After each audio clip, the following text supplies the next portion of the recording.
आज के कार्यक्रम में मंच में हमारे बीच में उपस्थित आदरणीय दत्तात्रेय जी, केंद्र सरकार में कृषि मंत्री आदरणीय शिवराज जी, संत ईश्वर सम्मान फाउंडेशन के प्रमुख आदरणीय कपिल खन्ना जी और इस सभागार में उपस्थित सभी प्रबुद्धगण। किसी भी अच्छे कार्य की जब निरंतरता रहती है और ये जानकर के खुशी हुई कि पिछले 10 वर्ष से संत ईश्वर सम्मान अपनी निरंतरता से लगातार कर्मयोगियों को सम्मानित कर रहा है और अब लगता है 10 वर्ष पे ये स्थायित्व की ओर भी जा रहा है। मेरी तरफ से बहुत बहुत शुभकामनाएं। 10 वर्षों की इस यात्रा में देश के 28 राज्यों में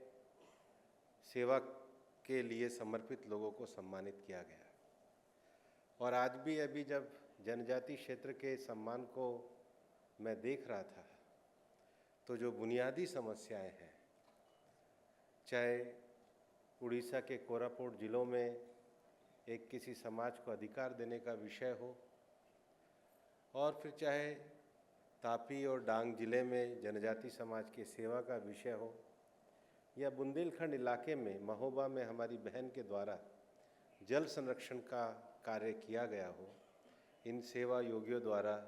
जो अहिर्निश सेवा का जो संकल्प किया गया है उसको सम्मान दे करके संत ईश्वर सम्मान फाउंडेशन ने एक बड़ा कार्य किया है। हमारे देश में इस समय एक स्वदेशी भारत और आत्मनिर्भर भारत का एक संकल्प और भाव पूरे देश के अंदर है।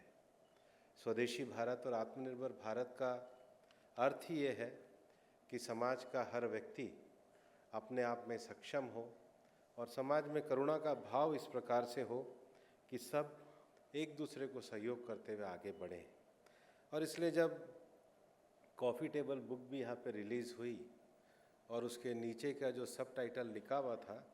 बिल्डिंग द बेटर भारत, तो बेटर भारत या स्वर्णिम भारत, आत्मनिर्भर भारत और स्वदेशी भारत की बुनियाद तभी होगी जब सच्चे मन से काम करने वाले जो सेवा के लोग हैं, जो अहिर्निश भाव से सेवा करते हैं, उनका हम सम्मान करें। ये सम्मान केवल उनका गौरव नहीं है,